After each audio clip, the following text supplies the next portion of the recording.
Magandang araw mga ka-Kinvi. Panibagong araw, panibagong hinog na naman na prutas ang ating natagpuan. Ayan.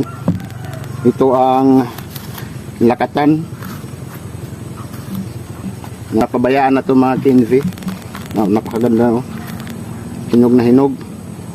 Ito ay nahinog pa talaga sa galing sa puno. Kaso napabayaan. Ayan.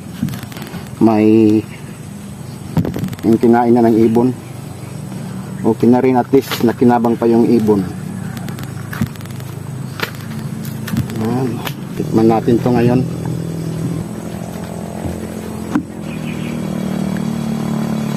Wala nang hinog ang marang mga Kinvi.